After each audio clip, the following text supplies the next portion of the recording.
Julien Doré, qui a récemment révélé la mort de sa mère, a connu une ascension fulgurante dans les années 2000, enchaînant alors les plateaux télé, les tubes puis les concerts.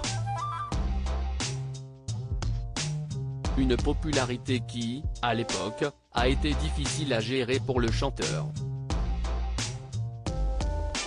Ce qui l'a conduit à prendre une décision radicale, comme le révèle le documentaire Julien Doré, L'électron libre, diffusé ce mercredi 22 juin sur W9. Car depuis quelques années désormais, l'interprète de Paris-Séchelles vit dans sa région natale, les Cévennes, loin de la capitale et de la pression médiatique. Ça lui a évité de répéter de faire burn-out, la phrase chère à Stromae, a souligné Benjamin Locoge, chef du service culture de Paris Match. Tous ces gens de cette génération-là ont tous connu au même moment un trop-plein, a-t-il poursuivi.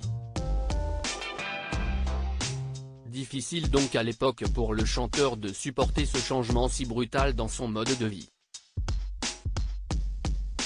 C'est pour cette raison que le natif d'Alès a plié bagage, en rentrant à la maison. Au lieu de finir dans un hôpital psychiatrique, à se taper la tête contre les murs, il a préféré dire « Je rentre chez moi ».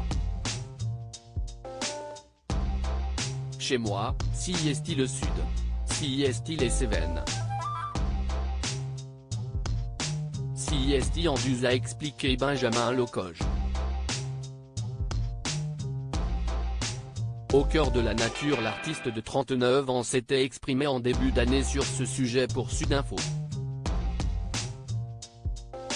J'ai fait le choix de vivre vraiment au cœur de la nature et d'une façon assez perdue parce que c'est ce qui me fait du bien, ce qui m'inspire, ce qui me rend heureux. Mes amis, je ne les croise plus autour d'un café ou d'une bière pour 5 minutes, mais je les croise durant 48 heures, avait-il raconté. Une vie bien plus sereine qu'à Paris donc, pour le gagnant de la 5e saison de La Nouvelle Star, lui qui était récemment devenu papa pour la première fois.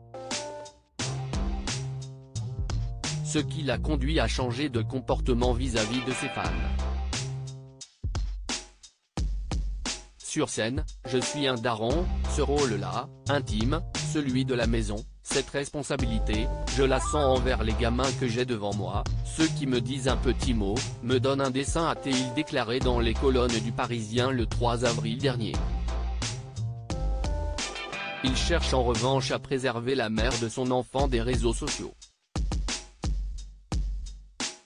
Je suis dans une relation amoureuse plus apaisée, avait-il révélé dans le magazine Psychologie l'année dernière, sans pour autant dévoiler son identité, ou donner des détails sur sa compagne. Pour rappel, ses précédentes aventures amoureuses, notamment celles avec les actrices Louise Bourgoin et Marina Helms, avaient fait couler beaucoup d'encre.